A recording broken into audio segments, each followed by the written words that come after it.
Bien, bonsoir à toutes et à tous. Voici les images des titres. Il est le grand lauréat du prix africain pour la promotion de la paix. Le président de la République, Alassane Ouattara, a été désigné ce mardi à Nouakchott, en Mauritanie. Une distinction remise par le Forum d'Abu Dhabi en raison de son engagement pour la paix. Cette distinction a été remise par le président mauritanien Mohamed Ould El Razouani à l'émissaire du chef de l'État, le ministre d'État, Jano Aoussou Kouadio. Nous verrons ce tragique accident de la circulation ce mardi aux environs de 5 heures du matin sur l'axe Dieukwé-Dalwa, précisément dans le village de Ponaoulo, à 32 km de Dieukwé. C'est une violente collision entre un camion de transport de marchandises et un car de 70 places avec à son bord plusieurs passagers, bilan 15 morts et 23 blessés. Et puis un autre bilan macabre, cette fois en Turquie, au moins 76 personnes sont mortes dans l'incendie de leur hôtel, apparemment dépourvu de système d'alarme, survenu ce mardi en pleine nuit dans une station de ski du centre de la Turquie. 4 personnes ont été arrêtées et placées en garde à vue. Bienvenue à vous tous. Je le disais à l'instant, le président Alassane Ouattara a été désigné ce mardi à Nouakchott, en Mauritanie, grand lauréat du prix africain pour la promotion de la paix. Cette distinction, remise par le Forum d'Abu Dhabi pour la paix, a été remise donc par le président mauritanien Mohamed Ould El Razouani à l'émissaire du chef de l'État, le ministre d'État Jano Aoussou Kouadio, conseiller spécial à la présidence de la République. Ce prix couronne les efforts de paix engagés par le président Alassane Ouattara, tant au plan national qu'international. Je vous propose d'écouter son message délivré par son émissaire devant l'Assemblée de la 4e conférence africaine pour la promotion de la paix, ouverte ce mardi à Nouakchott. C'est avec honneur et fierté que j'accepte, au nom de mon pays, cette prestigieuse récompense qui célèbre chaque année la contribution notable d'un chef d'État africain à la promotion et au maintien de la paix sur notre continent. Cette distinction témoigne non seulement d'une certaine reconnaissance, mais représente aussi et surtout un appel à davantage de détermination et d'abnégation dans les œuvres de paix. Je puis vous assurer de mon engagement à continuer de travailler inlassablement à la promotion de la paix et de la dignité humaine sur notre continent. Je voudrais témoigner de la contribution décisive qu'ont apporté les nombreuses initiatives nationales et internationales qui ont contribué à la résolution de la crise post-électorale que mon pays a connue en 2011. C'est en cela que je voudrais saluer le Forum africain pour la paix, qui constitue un instrument pertinent pour mobiliser les leaders de notre continent autour de la culture de la paix. Signé le président Alassane Ouattara, président de la République de Côte d'Ivoire. Je vous remercie. L'actualité ce mardi également, c'est l'entretien du vice-président de la République, Tiemoko Melie Koné, avec le président de la commission de l'UEMOA, Abdoulaye Diop. C'était l'occasion de passer en revue la situation socio-économique et sécuritaire de l'Union et de recueillir les orientations du vice-président de la République en vue d'une meilleure prise en charge des besoins des populations au sein de l'espace communautaire. Herman Guivet. Abdoulaye Diop, président de la Commission de l'Union économique et monétaire ouest-africaine, reçu en audience par le vice-président de la République, Tiemoko Melie Koné. Occasion pour le président de la commission de l'UEMOA de remercier le vice-président de sa disponibilité et de remercier également le président de la République Alassane Ouattara, les autorités ivoiriennes pour le soutien constant au fonctionnement de l'institution qu'il dirige. Cette rencontre a été l'occasion de passer en revue la situation économique de notre Union, la situation socio-économique, la situation sécuritaire. Et de recueillir aussi les orientations de M. le vice-président, qui a une très grande expérience des questions d'intégration. Au plan macroéconomique, la situation de l'Union se présente, disons, sous de bonnes augures. Nous avons en moyenne un taux de croissance de plus de 6%. Donc cette dynamique économique sera maintenue sur moyen terme jusqu'à l'horizon 2029. Et je pense que cela est important pour la marche de notre Union. L'institution doit également faire face à plusieurs défis. Défis liés notamment à l'emploi des jeunes, aux besoins exprimés par les populations dans les différents domaines. Nous avons des défis aussi qui sont liés à la situation sécuritaire dans notre espace qu'il faut traiter avec nos chefs d'État. Cette rencontre a également été l'occasion pour nous de saluer les performances de l'économie ivoirienne. Ces performances rejaillissent naturellement sur la marche de notre Union, sur les performances de notre Union, la Côte d'Ivoire étant la première économie de l'UEMOA. Les performances économiques réalisées par la Côte d'Ivoire, reconnues de tous, cette rencontre a aussi permis d'aborder l'agenda futur, les prochaines rencontres qui permettront d'obtenir les nouvelles orientations des chefs d'État en vue de la mise en place de politiques macroéconomiques plus efficaces pour le bonheur des populations. Et la paix étant essentielle pour le bonheur des populations, le Premier ministre souhaite que les hommes de Dieu prient pour la Côte d'Ivoire. Une Côte d'Ivoire qui s'apprête à voter pour la présidentielle dans quelques mois seulement. Robert Beremambé a rendu visite au président du COSIM, le Conseil supérieur des imams et des mosquées, Abdoulaye Koné et le Richard Dongon.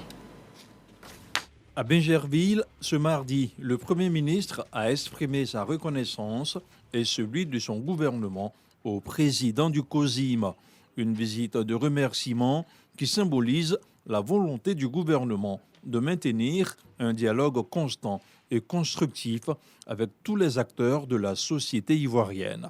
Nous nous souvenons du soutien immense que la communauté a apporté à la Côte d'Ivoire et surtout dans des événements marquant la vie de notre nation, notamment l'organisation de la Coupe d'Afrique des Nations de football où la communauté, en même temps que les autres communautés, s'est mobilisée pour soutenir vaillamment notre équipe nationale et pour donner à la Côte d'Ivoire de vivre une cohésion de grande qualité. C'est pourquoi nous avons tenu à venir au nom du président de la République leur apporter nos remerciements et surtout leur exprimer nos vœux les meilleurs après que la communauté les croyants se soient déplacés au palais pour présenter les vœux au président. Nous avons tenu, nous-mêmes en tant que fidèles, à venir vers nos autorités religieuses pour leur exprimer nos vœux les meilleurs de très bonnes et heureuses années et leur demander de continuer de prier pour ce pays, pour tous les partis politiques, pour les Ivoiriens, parce que ce pays a beaucoup à donner à l'Afrique. Et que Dieu, qui est au début et à la fin de toutes choses, consolide les actions conduites par le président de la République avec les prières de tous les croyants et notamment de tous nos chefs religieux pour que la Côte d'Ivoire soit un pays solide. De son côté, le président du COSIM a dit sa gratitude au chef du gouvernement. Il a aussi réaffirmé son engagement à accompagner les efforts du gouvernement et du président de la République. D'abord rassurer, Monsieur le Premier ministre, de nos prières abondantes et permanentes qui les accompagnent afin que Dieu leur donne la bonne santé, la longévité et qu'ils soient bien inspirés pour le service de la Côte d'Ivoire. Nous avons aussi demandé à Monsieur le Premier ministre de transmettre à Monsieur le Président de la République nos remerciements pour tout le soutien, pour toute la considération, pour tout le respect que M. le Président lui-même, M. le Vice-président, M. le Premier ministre et leurs collaborateurs ont à l'égard des communautés. C'est important à souligner. Leur respect, leur humilité vers les religieux donnent de la valeur aux religieux et aux religions. Et facilite les relations entre les guides religieux. En tout cas, Monsieur le Premier ministre, merci. Merci à Monsieur le Président de la République. Soyez rassurés de nos prières permanentes et abondantes. D'autres visites de courtoisie sont prévues à l'agenda du Premier ministre dans les prochains jours. Mais avant ses prochains déplacements, le Premier ministre Robert Buré-Mambé reçoit une délégation de la mairie de Paris. La dépollution de la baie lagunaire est au centre des échanges. Abdoulaye Koné. L'on pourrait les qualifier des brasses de l'assurance. Cette image de Anne Hidalgo traversant la Seine aura marqué les esprits lors des JO de Paris 2024.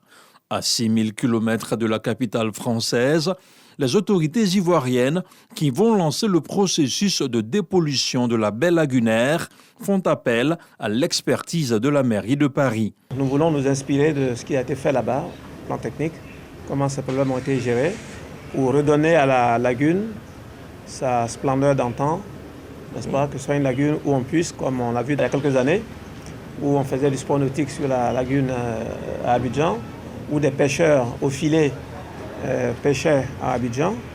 Et surtout que nous avons au plan national une ambition importante pour faire vraiment d'Abidjan la perle de lagune. Ces experts qui ont parcouru le plan d'eau lagunaire après plusieurs séances de travail peuvent à présent appréhender les défis spécifiques à la lagune ébriée. J'ai pu constater une volonté politique très forte de changer et de faire évoluer notamment l'état actuel de la lagune que le ministre a décrit précédemment. C'est exactement ce qui a été la clé de la réussite de ce que nous avons fait à Paris, notamment dans le cadre de l'amélioration de la qualité de la Seine. Évidemment, les problèmes ne sont pas exactement les mêmes à Paris et à Abidjan, mais nous avons essayé de partager les clés de ce qui nous a permis d'améliorer la qualité de l'eau sur la durée et de bénéficier évidemment à ceux qui vivent ou qui travaillent ou qui se servent de ce fleuve ou de la lagune ici à Abidjan. Cette mission qui vise à établir une collaboration stratégique entre la Côte d'Ivoire et la mairie de Paris permettra aux deux parties de poser les bases d'une stratégie environnementale, globale et durable. Et après la primature, les émissaires de la mairie de Paris ont eu une séance de travail avec le district autonome d'Abidjan. Cette rencontre a pour objectif premier, l'aménagement de la baie de Cocody et la dépollution de la lagune ébriée. Et en second plan, le partage d'expériences. C'était ce mardi dans les locaux du district autonome d'Abidjan. On s'arrête maintenant sur ce sujet qui reste tabou en Côte d'Ivoire, la santé mentale. Elle est souvent entourée d'incompréhension et de stigmatisation. Deux tableaux ce soir pour aller plus loin sur la question. À Bingerville, l'hôpital psychiatrique se mobilise pour offrir un accompagnement médical et psychologique, tandis qu'à Brébeau, village situé à quelques kilomètres, l'héritage du prophète Atio Albert perpétue une tradition de guérison spirituelle. Gino Rosa Quadio, Serge Collier.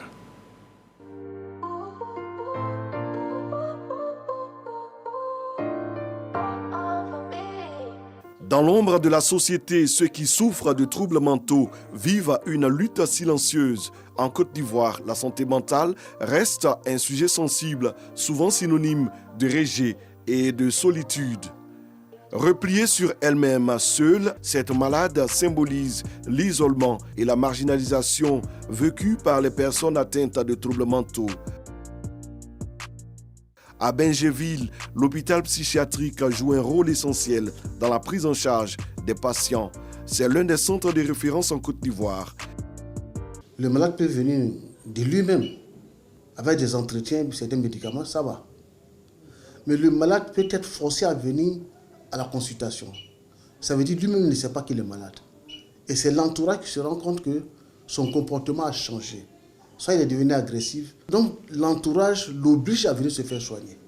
Pour ces patients-là, tout commence par le médicament.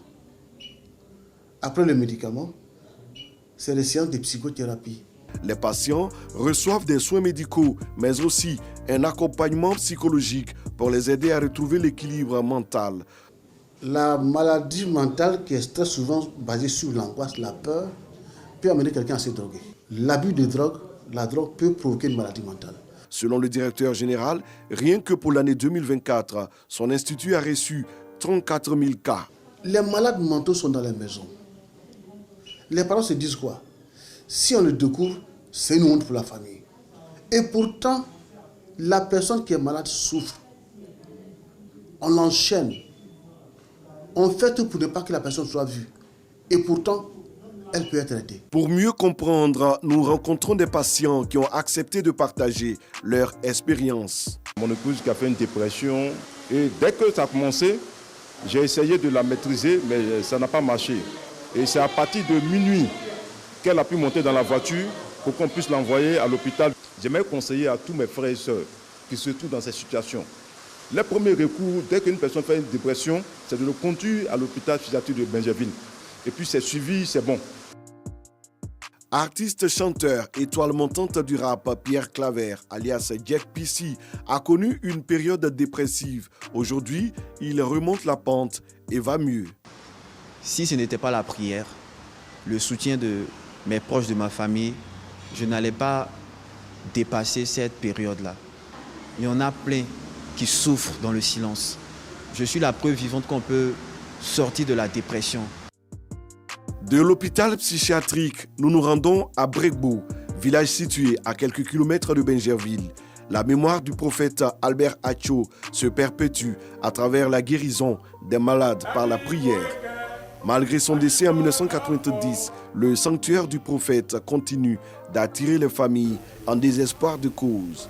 On ne peut pas offrir des soins de santé mentale durables si on ne prend pas en compte la contribution, la participation, la collaboration des guérisseurs traditionnels. Des associations, en collaboration avec le programme national, s'engagent à sensibiliser les populations et exhorter les familles à solliciter de l'aide sans honte ni jugement.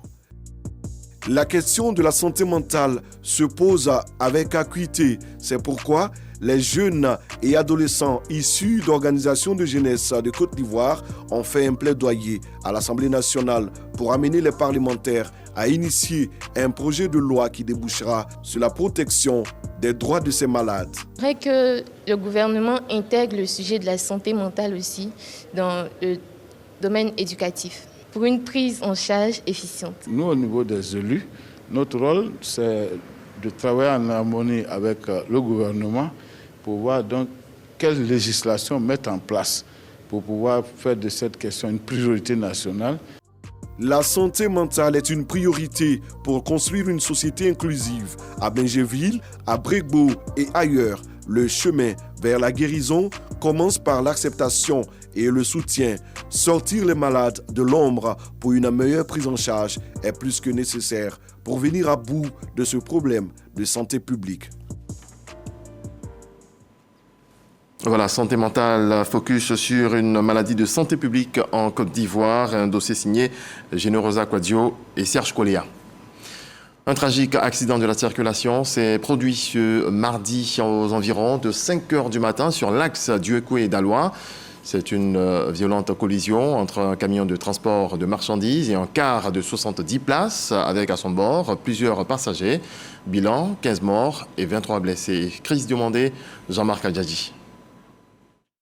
15 morts et plusieurs blessés. C'est le bilan provisoire réalisé par le Centre de protection civile région du Guémont suite à un accident de circulation survenu entre une remorque de 35 tonnes chargée de fèves de cacao et un car de 70 places. Ce drame s'est déroulé sur l'axe Dieucoué-Daloa, précisément dans le village de Ponan-Wenleo, situé à 32 km de la ville de Dieucoué, chef-lieu de la région du Guémont. Ce car, appartenant à une compagnie internationale, a pris son départ à 5 h du matin à la gare de Mans, destination le Burkina Faso. Un riverain nous relate les faits. L'accident s'est fait à 5 h. Pendant ce temps, il dormait, c'est mon grand frère qui m'a réveillé parce qu'ils ont entendu le bruit sur la route ici. Là. Nous tous, on a fui venir. En venant vraiment, il y avait des gens qui rentraient en brousse même, d'autres qui étaient morts. La remorque aussi est couchée en brousse là-bas. L'apprenti ici cherchait à sortir. J'ai demandé à l'apprenti où se trouve ton chauffeur. Il dit mon chauffeur est mort. Le chef du centre de protection civile région du Guémont fait le point de l'intervention. Nous avons été alertés aujourd'hui aux environs de 5 h 40 pour un accident de circulation à Ponawelo, un village situé à 34 km d'ici. Alors quand on est arrivé, on a constaté deux gros camions qui font collision. Voilà. Au total, on a totalisé 56 victimes, dont 15 décès sur le champ, 25 en urgence absolue et 16 en urgence relative. C'est-à-dire quand urgence absolue, c'est-à-dire grave, relative, c'est-à-dire moins grave. Un appel est lancé aux automobilistes. Je voulais profiter de cette occasion pour lancer un appel à l'ensemble des automobilistes, à l'ensemble des usagers de la route pour faire attention à cette nouvelle année. Parce que ce drame-là, on n'aimerait plus que ça se répète. La route tue. Donc la route tue, ce n'est pas intéressant. Donc il voulait cet appel-là d'aller doucement, de respecter tout ce qui est au cours de la route. Pour l'heure, le ministère des Transports rappelle une nouvelle fois de plus aux usagers de la route la nécessité d'être particulièrement vigilant et de respecter scrupuleusement le code de la route afin de prévenir de telles tragédies. On aborde à présent le chapitre politique avec ce premier grand rendez-vous des militants du PDCI RDA. L'ensemble des élus, cadres et militants du parti se sont mobilisés ce mardi à la maison du parti à Cocody pour réaffirmer leur soutien à leur président, Tidjam Thiam. Konaté Moussa, Ngata Kwame. Reconquête du pouvoir d'État. Les militants du PDCI RDA affichent leur détermination. À la maison du parti ce jour, ils sont venus réaffirmer leur soutien au président Tidjam Thiam. Par votre art de tous ensemble, vous avez su fédérer l'ensemble des forces vives du parti. L'union et l'unité tant prônées tendent à être de jour en jour une réalité. Aujourd'hui, nous sommes plus que jamais convaincus que notre engagement sera un levier incontournable dans la reconquête du pouvoir et pour l'amélioration continue du bien-être de la femme.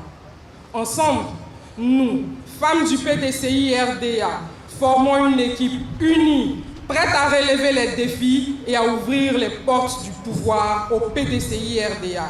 Avec vous, nous nous engageons à être unis, solidaires et à faire bloc autour de votre personne pour atteindre nos objectifs dont la jeunesse reste un maillon essentiel. Des propos, symboles de la motivation dont se félicite le président du parti. À la tête du PDCI RDA depuis 1 an, Tidjam Thiam se dit prêt et confiant pour la bataille électorale de 2025. Le chemin qui nous attend en 2025 est exigeant. Les enjeux sont immenses car il s'agit ni plus ni moins que de l'avenir de notre pays. Je suis convaincu que nous saurons ensemble relever tous ces défis avec détermination. En 2025, nous devrons plus que jamais écouter les attentes des Ivoiriens et comprendre leurs aspirations profondes afin de leur proposer des réponses concrètes et réalisables à la hauteur de leurs espérances. Le PDCI RDA, fidèle à sa tradition, a été et sera toujours à la pointe du combat. Pour réussir ce combat, le président Tidjam Thiam compte sur l'union et la cohésion entre les élus, cadres et militants du PDCI RDA. Un autre rendez-vous, celui-ci, pour prôner la cohésion. Il s'agit d'un débat autour du thème « Quelle alternative pour la Côte d'Ivoire de demain ?» Il est organisé par la coalition des organisations pour la stabilité africaine, la COSACI, et autour de la table des militants du Parti des peuples africains de Côte d'Ivoire, PPACI, et la Fédération nationale des jeunes de Côte d'Ivoire, Brouyapo. Échange entre des jeunes leaders de partis politiques et de la société civile. Les sujets débattus concernent les réalisations dans les domaines de la santé, la sécurité et l'éducation dans le pays. Nous étions avec les gens du PPACI. Il était question pour nous de porter un message allant dans le sens de voir qui était l'alternative crédible pour pouvoir conduire la destinée de notre pays. Et pour nous, c'est sans détour, c'est pas négociable, c'est le président Alassane Ouattara qui est pour nous l'alternative crédible à pouvoir conduire la Côte d'Ivoire en 2025. Je suis venu avec mes camarades, pas pour représenter le parti, mais pour donner notre vision, sinon pour défendre l'idéologie de notre parti, suite à l'invitation de la COSACI qui donne l'opportunité aux jeunes Ivoiriens de mener des débats contradictoires sur des sujets qui impactent l'avenir du pays. Ce cadre de rencontre vise à renforcer la cohésion entre jeunes. Une initiative de la COSACI, la coalition des organisations pour la stabilité africaine, la cohésion et l'inclusion. L'objectif de ce débat, c'est d'amener les acteurs politiques à avoir à l'esprit l'idée véritablement de paix, de cohésion. Nous sommes à une période électorale. Nous savons que c'est à travers les meetings, c'est à travers les débats contradictoires que les conflits viennent. Et nous avons compris, sur instruction du président de la République, qu'il faut mener des actions d'apaisement. La COSACI est une fêtière de plusieurs organisations. Née en 2024, elle s'engage à faire la promotion des actions de développement et le modèle de gouvernance du président Alassane Ouattara. On touche la religion à présent avec la 17e édition du Giga Maoulid d'Abidjan, organisée par le groupe des réflexions islamiques spirituelles et ésotériques. C'était dimanche dernier au Palais des Sports de Treichville. Parga se reconnaît à les détails. L'élection présidentielle d'octobre 2025 s'annonce à grands pas. Une échéance électorale qui rime très souvent avec des foyers de tension. Conscient de cette situation, Cheikh Malick Konaté, guide du groupe des réflexions islamiques, spirituelles et ésotériques, GRISE, à l'occasion de la 17e édition du Giga Maoulid d'Abidjan, a exhorté l'ensemble de la communauté musulmane à entretenir la flamme de la paix. Islam, religion de paix et de cohésion. L'exemple du prophète Mohammed, c'est la thématique retenue cette année. Dans 10 mois, on sera aux élections. Ce dernier qu'on sort, on rentre ensemble. Mais ce n'est pas au cours d'un truc de 2 heures à 3 heures du temps qu'on va se mettre en colère. Donc, je fais passer l'information surtout aux jeunes pour avoir retenu. Cette cérémonie religieuse rehaussée par la présence de la présidente du Sénat, Kandia Camara, des membres du gouvernement et des conseillers à la présidence. Des messages pour une élection présidentielle sereine au cœur de ce grand rendez-vous islamique. Je tenais à dire merci au Cheikh Malick Konaté parce que c'était une belle cérémonie. Il a parlé de la paix, donc c'était une très bonne idée. Cette mobilisation, c'est l'espoir total. C'est tous les Ivoiriens qui sont là. Même les chrétiens sont venus nous soutenir. Nous disons merci au bon Dieu. Le message que j'ai, je veux que les êtres humains se comprennent. Sachent que l'islam, c'est le pardon, c'est partager. Le Giga Maoulid d'Abidjan qui vise à sensibiliser et à éduquer la jeunesse musulmane sur les valeurs fondamentales de l'islam, meublé par des louanges à la gloire de Dieu et de son messager, le prophète Mohammed. Dans le reste de l'actualité, en bref, une image en Turquie, au moins 76 personnes sont mortes dans l'incendie de leur hôtel, apparemment dépourvu de système d'alarme, survenu ce mardi 21 janvier en pleine nuit dans une station de ski du centre de la Turquie. 4 personnes ont été arrêtées et placées en garde à vue, dont le directeur de l'hôtel, a annoncé le ministre de la Justice. Aux États-Unis, il n'aura pas attendu longtemps pour tenir sa promesse. Tout juste investi comme 47e président, Donald Trump a signé dans la foulée toute une série de décrets, parmi lesquels un décret de grâce pour les manifestants qui avaient participé à l'assaut du Capitole le 6 janvier 2021. Une page sombre de l'histoire américaine dont le nouveau locataire de la Maison-Blanche a toujours cherché à minimiser la gravité. Et puis le chef d'état-major de l'armée israélienne a présenté ce mardi sa démission, l'expliquant par sa responsabilité dans l'échec du 7 octobre, en référence à l'attaque sans précédent du Hamas en Israël ce jour de 2023, selon sa lettre transmise par l'armée à l'AFP, l'agence France-Presse, reconnaissant ma responsabilité dans l'échec de l'armée le 7 octobre et au moment où l'armée enregistre des succès significatifs sur tous les fronts et qu'un nouvel accord de libération d'otages est en cours, je demande à mettre fin à mes fonctions le 6 mars 2025, déclare le chef d'état-major Halvi dans cette lettre. Voilà, c'est tout pour ce 23h. Merci à vous tous de votre attention. Très belle nuit. Dieu nous garde en vie et en bonne santé. Bonsoir.